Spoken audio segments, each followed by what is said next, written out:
Hello and welcome to the Miami Showband Peace Center online, a truth and reconciliation platform project. Continuing our Speaking for Myself series, our witnesses today are Oliver McVeigh, whose brother Columba McVeigh was disappeared by the IRA in 1975, and Stan Carberry, whose father was shot dead by the British Army in 1972. Our panelists are Paul Finnegan, a community leader in New York and recent winner of the Sean O'Neill Award from the Irish Business Organization of New York, and also Mark Kernan, a lecturer in human rights at University College Cork. Our Truth and Reconciliation Platform ambassador to the UK, Joe Campbell, also joins us from London, and our researcher today is Denise Johnston. You're all very welcome. My name's Stan Carberry. I'm the son of Stan Carberry. Beachmate. It was murdered by the British Army on the 13th of November 1972. We were brought up in Beachmate, and we had just moved out early September 1972 up to Andersonstown, where we got a house. Squatted in it because my mother's brother moved to England to live because of the Troubles, so we got his house and squatted in it. At that time, beforehand, I had my father was just a lovely man. Like I idolized him. He did so much for me. So many great memories with him of driving his Jaguar car and taking me to hurling finals, All Ireland hurling finals, from Miami Scale Electric. The last Christmas was with him, 1971. We bought the Scale Electric, and I suppose Christmas has never been the same. It's very emotional part of my life at Christmas because of it. It sort of brings it back till that was your last Christmas you're ever going to spend with your father. As we moved out of Beachmount during the hard times, like when we moved into Andersonstown, we were only in it about 2 weeks, I would say max, maybe max 3 weeks. When it was a Monday, I come home from school, and I clearly remembered, I'll never forget it. I walked into the house, and there was a girl sitting there, Kate, and my mother wasn't there. She was sitting minding the 3 younger ones. And as I walked in, I said, "Where's my mother?"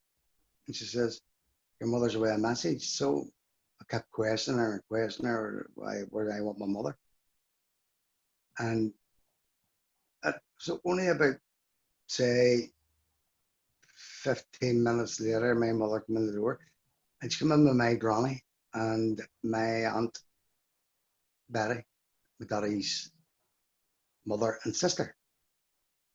And I ran over there because I was small. I was a child at 8 years of age, and I ran over. I could see her face, and I can still see it, the tears running down her face. And I didn't know the full impact until I asked. I says, "Where's my daddy?" And she says, as like all parents do, I suppose, when their father or mother dies, the father or the mother has to break it and say, your father, your mother's away to heaven. And I just vaguely remember around about, it could have been anything between 1 o'clock and 4 o'clock. This big black car, obviously, driving up, and a box coming out of it.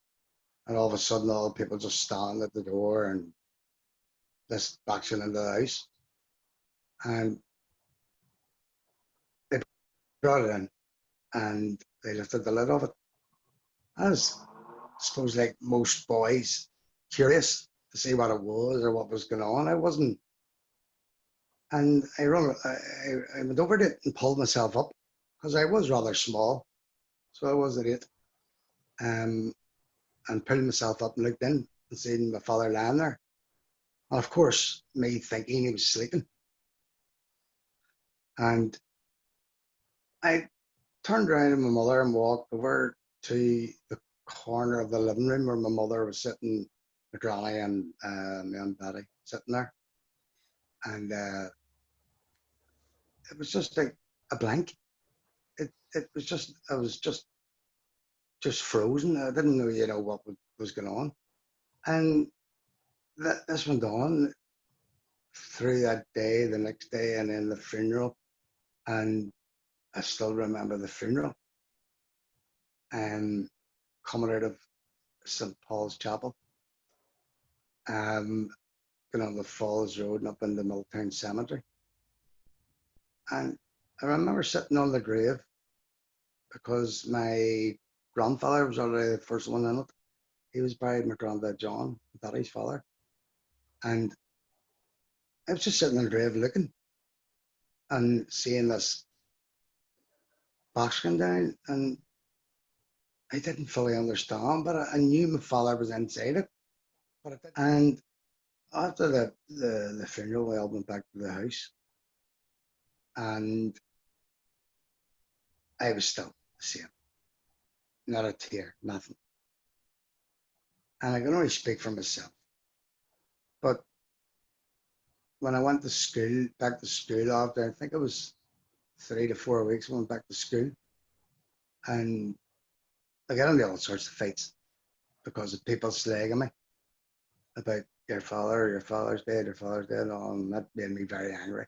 So I didn't I got into trouble fighting back, you know, standing up for myself. But it was a mechanism, I suppose, that was built inside me, that the anger, you know, that was my best friend gone, my father. And my mother brought me to the doctor, and she says, something that raped Stan. And I understand back in the end days, there was no mechanism put in place for post-traumatic stress disorder. It didn't happen. So they would have given a tablet, say, because I learned this later in life, my mother telling me. They give you a tablet, but the tablet didn't. Them tablets that were, you know, it wasn't the answer. Obviously, the answer was counselling, and them mechanisms as well weren't put in place then, or they didn't know.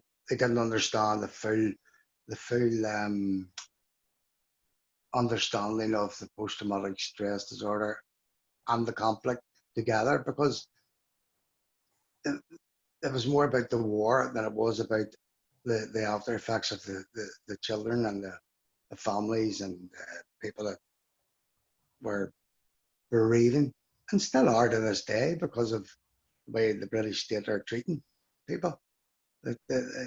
I find it very, it's very hurtful and very complex to put across. Tell them, you know, sometimes you can be angry with it on social media, and you say things that you don't mean, but you're trying to put your point across and saying, look, because my father's a member of the IRA, that isn't my fault. My father, to me, was murdered as an 8-year-old boy. And as you're going along in life, you learn these things and you say to yourself, I've questioned myself in this, and says, I was 8. They robbed me of my father. They could have arrested my father. They choose not to. They choose to shoot him 3 times in the back with his hands in the air. Yet they could have walked up and arrested him because they stated he had guns.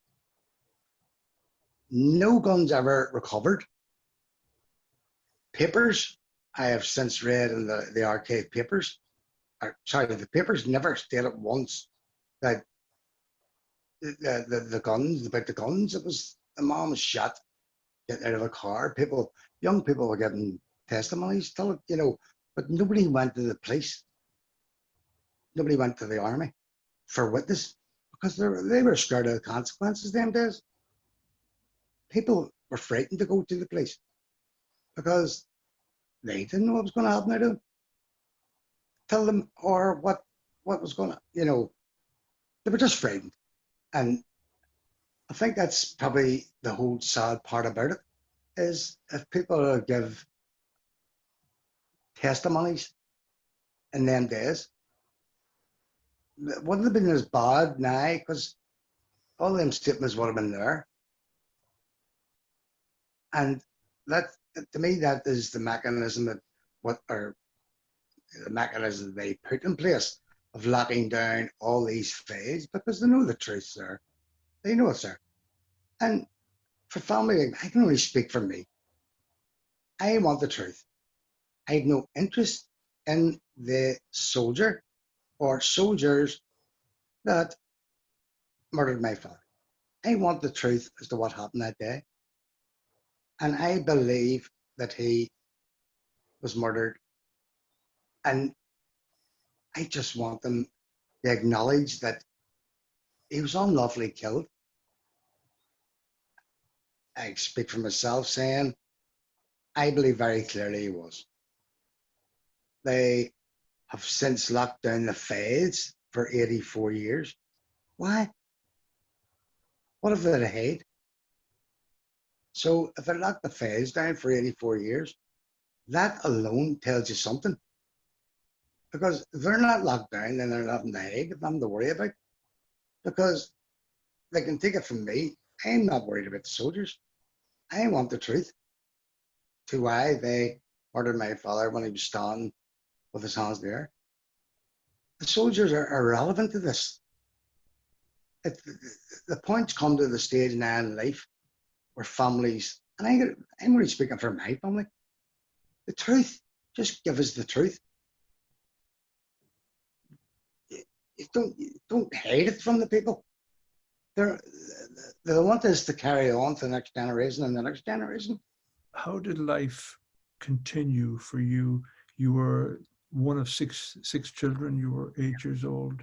Yeah. And your mother clearly was only a young woman. She would have been early 30s. Yes. I suppose starting off, and my mother, my mother was a home help, and she worked very, very hard for us to get us the best. And when, as an 8-year-old, your father's murdered, and then after the British Army still come into your house, for a full year after, raiding the house, kicking the door in, 5 in the morning, coming up, getting up out of bed, not letting you get dressed, get down the stairs, you wee fiending bee. And the way by hitting you slap in the back of the head. 3 soldiers standing on the lawn for an 8-year-old. Hello, what type of world, what type of society is that to live in? And this went on and on. They pulled the fireplaces out, for what? My mother was there with 6 children on her own. And I couldn't understand that. And it was more traumatizing. We're just freaking out. And my mother used to come out at night and all and say, somebody's down the stairs. Me, I went down. I wasn't scared to go down. Nobody else would go down. I would. And there wasn't anybody there. But that's the way my mother was. She was frightened. And then she used to come in, as a few of the years went on, she used to come into the room to me. And I was like 14, 15. And she used to come in crying and saying, what am I going to do here now? And I used to go, Mama, you'll be all right. And I used to have to bring her and put her back. And, you tried your best with her, to make her secure and feel secure. And she went down and done home help. And how she'd done that, I was going to school and I was working after school. I was earning £1.50 a week after school. I had a wee day job after school, packing groceries in the local Busy Bee shop. I packed the groceries and I got £1.50 a week. That was for 5 days a week, from 4:30 to 6. That was £1.50 a week. And I give that £1.50 to my mother. And you can take it from me, that was a lot of money then. Whatever she used it for, gas, electric, whatever. we wanted for nothing, yet we used to go to school and all, but with holes on our feet, shoes, cardboard on it, uniforms were, you had, I can't remember the thing you used to buy, you used to get the money off it, or it wasn't great shield stamps, it was like some sort of thing you borrowed from year to year to get your school clothes. And how my mother did this, I don't know. But she did, she managed to do it. She was a tough wee woman. And she was cleaning fires out all day long, doing groceries for people, home help. And she was so dignified. People looked up there. It's so sad the way she is in the mouth with her Alzheimer's. It's heartbreaking, but she's still with us. She's still there. She still knows us, but she forgets a wee bit. But she's so a real lady, a real inspiration to us. So she is as a family for what she's did. And we couldn't ask for any more. I'm only knowing this now, but as an 8-year-old, you don't know these things, 8, 9, 10, 11, and 12, because you don't know these things. It's just, you become aware of them when you get older, of what, of what, he joined the IRA for to protect his people. That's what I'm led to believe. And I do believe it. I have to say it, like I have to say it as it is. He thought he had to join the IRA. My view on a new Ireland, and I mean a new Ireland for everyone, every single person, I don't care what colour they are, what anything, no religion, no colour, skin, no nothing. A new Ireland, and if it's done right, this place would be the best country in the world. So it would, and people think of the jobs it would bring, think of the prosperity it would bring, think of the relief of families could get justice and just get it over with and move on. Everyone move on as one, not as one side beat the other side up. Move on as one. Everybody, just, you gotta bring everybody along with you. And I'll stand even turn around and say it. Don't polarize the society. Bring everybody. It's all one. Bring everybody with you. And they can be British and still live in this island. They can be Northern Irish. They can be Irish. Doesn't matter what they are. At the end of the day, just live in peace together and get along. And see all these flags, and get them down. It's so, and it's going to carry on for generations. And we don't want children. We don't want the next generation to see us. Especially if you're grandchildren, and don't want it. Some people would say that a natural reaction to having your father killed in such circumstances would perhaps encourage you to fight back or to join an organization to fight back. Why did you never do that? I've been asked that question so many times, and I can quite honestly answer it as because I seen my father murdered.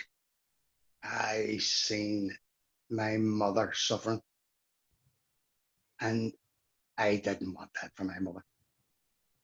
I didn't want to see my mother suffering again. No thanks. I just didn't want to see her suffering. And that's the reason why I never joined, because she lost the love of her life. She lost the rock. She lost the breadwinner.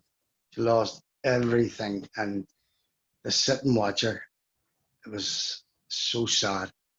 And there is a history to be learned from every side.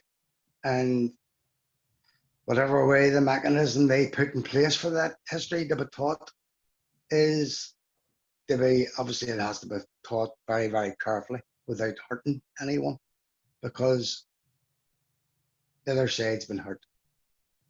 And if they're going to explain that history, it has to be done in a way that it's not going to hurt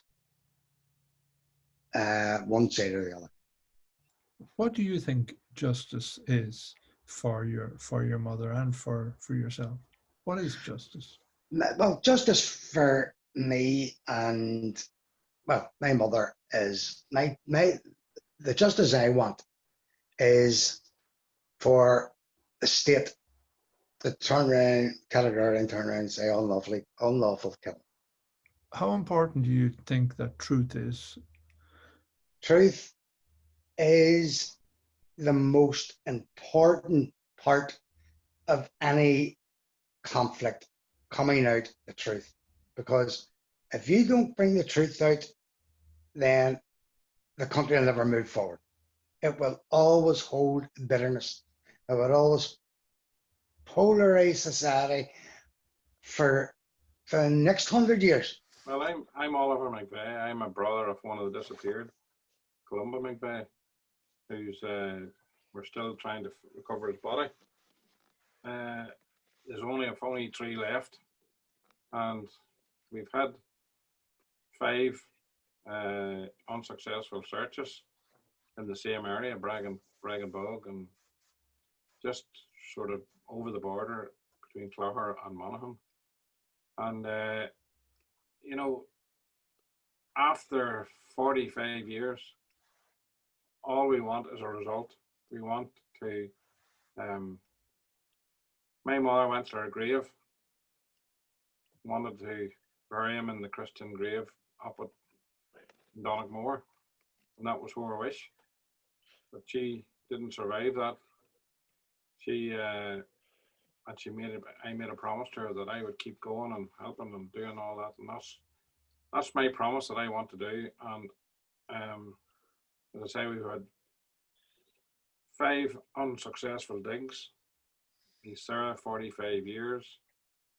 He was shot like a dog and buried like a dog and left like a dog in a grave in the middle of a bog on top of a hill in the wilderness, absolute wilderness. And they have dug, I would say, probably about the size of 10 to 15 football fields. And when I say dug, I mean forensically dug, because the commission people I have the greatest respect for, and have great, I know they know what they're doing. When they're digging, there's 2 forensic experts watching and the buckets are pulling off small bits, and when they're pulling, people are watching, and if there's any problem there or anything, they will stop it. So, and they've proven before, they've found all the rest of the disappeared, but we just need more accurate information. And there are still people up there that I am fairly convinced of could help. And we have to get to the bottom of it and get these people to come out, and where they come to, where they give they call the interlocutors the information, or where they go to the priest, or where they go to a commission, or where they come to me, or wherever. I'm at the stage now I'm prepared to talk to anybody. I am not too, how do you put it, I don't care anymore, you know, nothing's going to shock me. I just want to find his body, quite simple. Put him into the grave in Donegal and say to my mother, yes, I've achieved your wish, you know. Oliver, can you tell us a little bit about Columba? He was 19. He had an older sister and an older brother, and he was a 19, very happy-go-lucky sort of chap, just, you know, your typical young teenager. Back then, you see, a 19-year-old now these days could buy and sell you. Enjoyed the cars and all that there. Had got a bit of work and was getting money, and he would have bought out second-hand cars. And I remember he had an E-type Jag, so he had, but it was a clapped out one, like, you know. But it was his pride and joy, and used to get a ride in it, and it would break down more often than, you know, would go. And but that was his pride and joy. And like he adored my mother. I mean, as all sons do to their mothers, but him more so than others because he, you know, my mother could never see any bad in him, which she never do, but there was a special relationship there with him because he wouldn't have been the brightest tool in the box, so he would have had adversities during his whole life as such, and you know she maybe had that wee special liking for him. Now I was actually 6 years younger, 5 years younger, so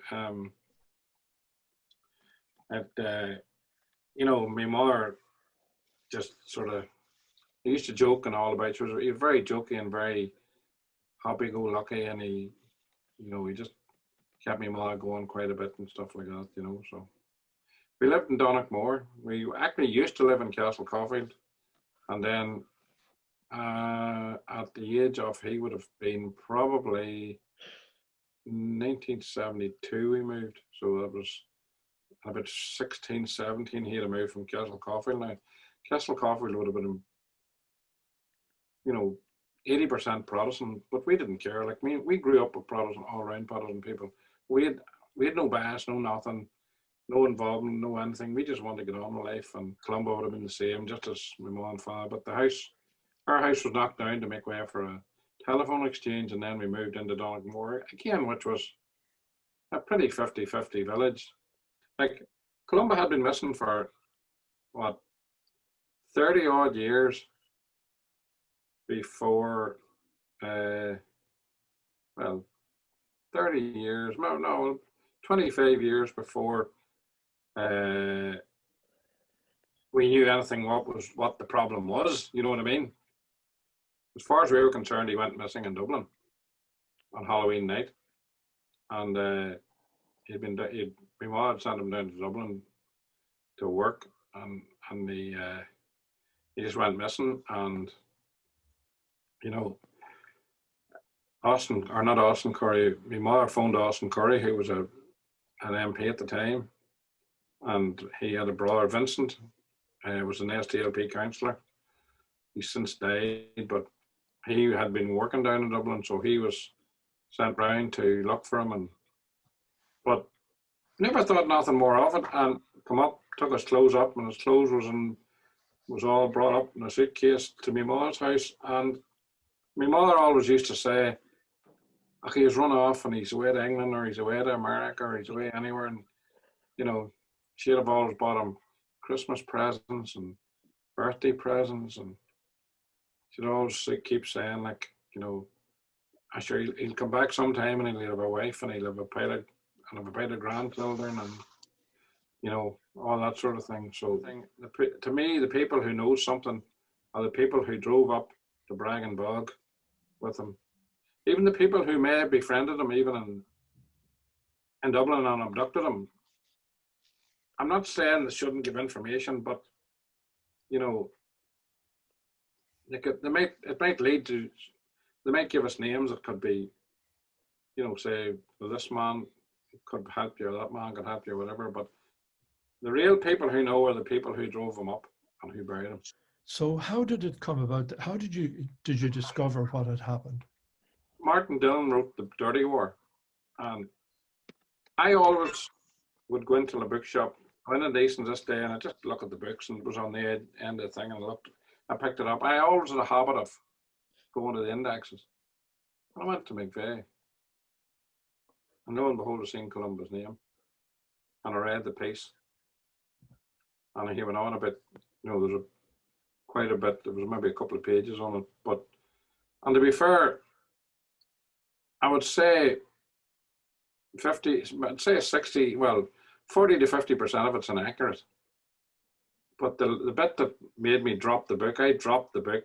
I read it, and I read this, and the bit was, but Columba McVeigh has been shot, has been executed, and secretly buried in a grave in Ireland, and I think he said South Armagh in Ireland.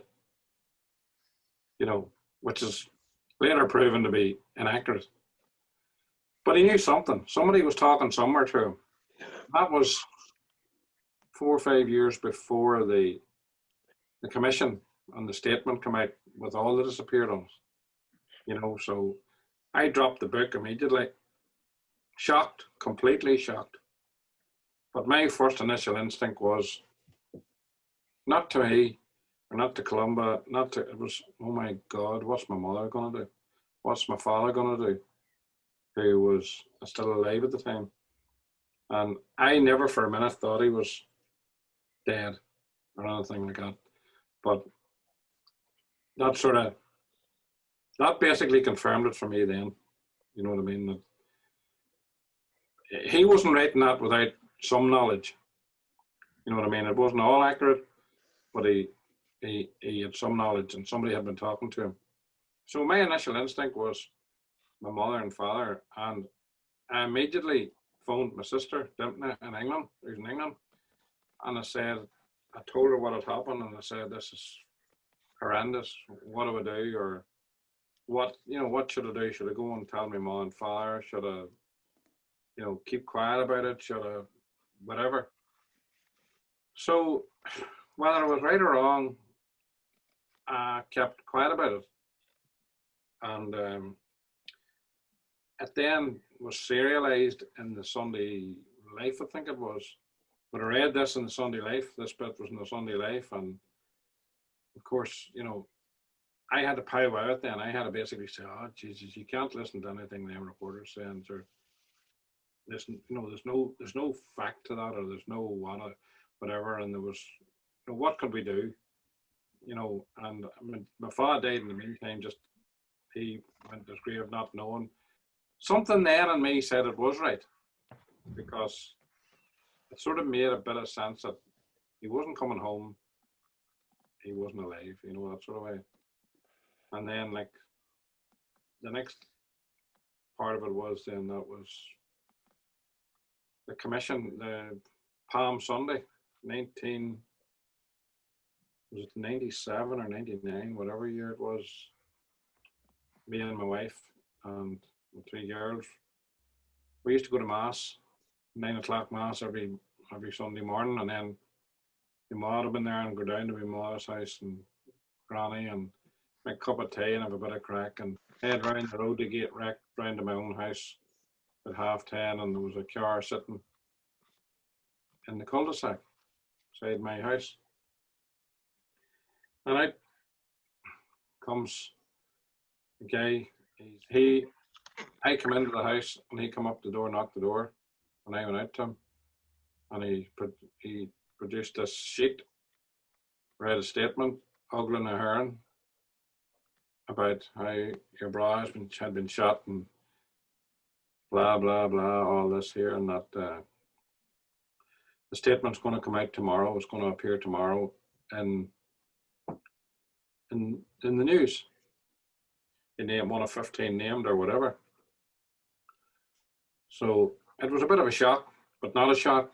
But it was a shock of him there and the timing and all that there. And so I told him to get the hell off my property. But you can imagine the quandary I was in then. Like, this thing was going to be released tomorrow. We knew it was happening. My fears had been confirmed. And I was thinking, right, I'm going to have to go around to my mother here and tell her the news. Now, they later come out and said he was an informer or something, which have since retracted. He just said he's one of the disappeared list, and that's it. Said he'd been shot and murdered and buried in a grave, and it'll be released to the newspapers tomorrow, the media tomorrow. And as I say, I had to go around, tell my mother. It was the hardest thing I've ever had to do in my life. What humane person would do that? Shoot him, leave him, whatever, but shoot him and bury him in a grave, and just bury him and leave him there after so many years. No, like, I mean, my mother was #1 priority for me. It wasn't Columba. There's nothing he could do about it if it was true. there was nothing I could do about it if it was true, but there was something I could do about my mother, and that was my whole thinking then. I wanted, I was just thinking totally of my mother, and I thought, I'm going to have to go around and tell her this. Martin McGuinness said it to me, and Barry Adams said it to me, and they all said, well, it shouldn't have happened, but, and, all that. But that's water of a duck's back, you know what I mean? Quite honest. And I don't really want to know any of them things now, to be quite honest. It's long gone, it's history. I just want to recover his body. I want that to happen more than anything. We're still grieving because the grieving can't stop because you haven't got the body, and it's like a 45-year wake.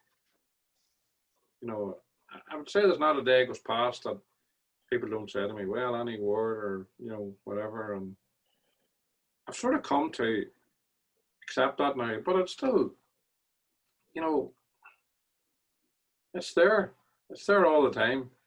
If I was granted one wish in life, before anything else, that's the one wish I would have. This, please God, we want to get it sorted. Margaret McKinney, whose son was the one that disappeared, she appealed to President Clinton, and it got through, and she was asked to go over and meet him, and she resonated with him. I would like that to happen again. I would like it to go to presidential level. I think America has a big say in doing things like that. If they go and ask questions and go and put pressure on, it will happen. Paul, can we have your thoughts on that? Certainly, Stephen. Yes, I was very moved by the testimony of the two witnesses, Stan and Oliver. I found myself very sad that after so many years that these two people have carried such a burden for such a long time, and what would simply help the most would be just to have a full accounting of ownership of responsibility for the passing of their loved ones. So I was very moved by that. It was very sad, and it seems like they're not asking for much. And my feeling over here in the United States is that although the community is very aware of the conflict in Northern Ireland and very concerned that peace continues and is not disrupted, they're not as familiar with the actual pain and suffering on the ground that lingers on in the north of Ireland as they should be. And it's testimonies like our two witnesses gave, which are remarkably impactful, and that they would benefit from being exposed to these testimonies more often. Mark Kernan. Mark, you've studied the conflict here. You've written about it, and you still continue to write about it. Your thoughts about our two witnesses today? Well, God, I think but I just start off with when I was listening to both of them, were both very affecting, But well, not particularly, but just the Oliver McVeigh, Columba McVeigh's brother. He said something kind of towards the end that first, I suppose obviously there was no body to mourn, but when he said that they're having a 45-year wake, and that really struck me, particularly in the context of Irish culture, where the idea of waking a body is so important in terms of kind of ritual and customs in Ireland. And that's it's a dagger to the heart, I can't even begin to understand or imagine what it must feel like for the McVeigh family, but you could see it in Oliver's eyes. But that idea of a 45-year wake really it was almost like a portal, an insight into their pain. That despite the brutality and the sadness of both their experiences, Stan's father being shot, being in the IRA, like still a grieving mother and a grieving family, and how kind of competent they both came across. I know it's a long time since it's happened for them, but it's still there, it's still like an arrow. It's like, and I think you said something like this to me before, Stephen, where you talked about, the bullet travels. And it's just, I suppose, with Oliver and Stan, you wonder, is it going to go on to the next generation as well? Will that trauma and pain leave, if you like, an emotional or psychological stain, perhaps, is that the word? Maybe that's the wrong choice of words, on the next generation, perhaps the next generation.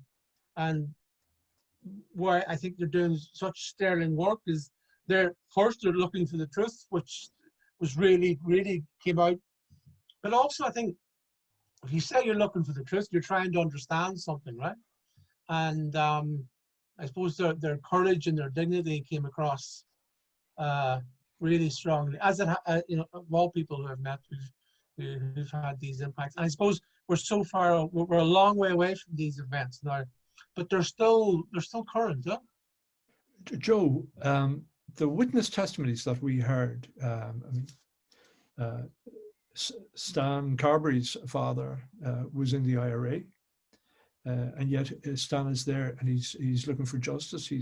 That's what he's at. He's looking for truth about about his father's death. And Oliver McVeigh's brother, Columba, was a Catholic, yet he was disappeared by the IRA. That shows us clearly that it's not black and white, or more to the point, it's not green and orange, that the struggle isn't that. And nobody knows better than yourself, because both of those things are almost embodied in your story. Your father was a Catholic family, and yet he was an RUC officer, a very highly regarded and respected RUC sergeant. It's not black and white, is it, Joe? No, it's certainly not, Stephen. The picture that's been painted about the conflict or the troubles, or whatever term we want to use, is that you had IRA on one side, the army on the other side, with the police and the UVF and the UDA, the main groups. It's an awful lot more nuanced than that. And I've seen recent statements from different politicians and opinion formers who say that there are people who are trying to rewrite history. But from my perspective, and I think from what if being a victim and a survivor, when you have access to the details that we have of many tragic events during the conflict, I think we understand that in an awful lot of cases, the history has not even been written yet. It's a false, it's a false transcript to say that people are rewriting it. People like ourselves, and I think Mark just referred to it there in terms of truth. You want to know what happened, and which is why I think what we do here is so powerful, because you're getting a totally apolitical view. You're getting the view from victims about what happened to themselves and their loved ones, and it's nuanced. And, it certainly is. But I would defend the right of Stan for truth as much as I would defend the right of my 86-year-old mother and my family for truth. I mean, anybody who was murdered in the Troubles is entitled to know what happened. And I think really, until all sections of society in Ireland, and further afield in some cases, face up to what actually happened in the Troubles, I think we're stumbling to go forward. Yes. Paul, you're a community leader, and a lot more than that. As we all know, you've been very modest in how you wanted to be introduced. But doesn't it start at the grassroots? It starts where you've been working at the grassroots of the communities. How can you build up a respect for each other when the leadership, in so many cases, are given, for want of a better term, bad example? I totally agree, Stephen. You know, it's about this concept of changing hearts and minds. Changing hearts and minds doesn't go top down; it goes bottom up. And it is the people, and when their hearts and minds start to go in a particular direction in enough numbers in a democratic society, then things can change. So it really is a grassroots thing. If you can, if you can access the person on the ground and how they feel and what their opinion is, you can make a lot of great progress, because again, leaders will respond to that. That's what leaders respond to, especially elected politicians. They respond to, you know, they are representing people, and if those people want a particular thing, that moves them in a particular direction. So yeah, the work that TaRP is doing is very much focused at the grassroots or the street level, and that's where change and changing hearts and minds is done most efficiently. You know, Stan pointed out that, you know, after the suffering Stan went through, not only was his father taken from him for reasons that he couldn't understand. At the age of 8, he pointed out himself, he had no way of understanding the complexities of the world around him, but his father was taken away from him, which was terrible suffering in and of itself. But he was treated at school in an awful way. And then for a long time after, to have the state come in, the army coming into his house and shaming and humiliating his family and his mother, he went through terrible suffering, and yet he never resorted to violence, because he had such compassion for especially for his own mother. So there, you know, that's where it's going. It's the concept of the changing hearts and minds, and more leaders with compassion. Mark, I'll give you the last word here on this. You're a teacher. Somebody like Oliver McVeigh, somebody like Stan Carberry, do you think that they will have an influence, that their testimonies as presented by TaRP will have an influence on young people, your students going to UCC?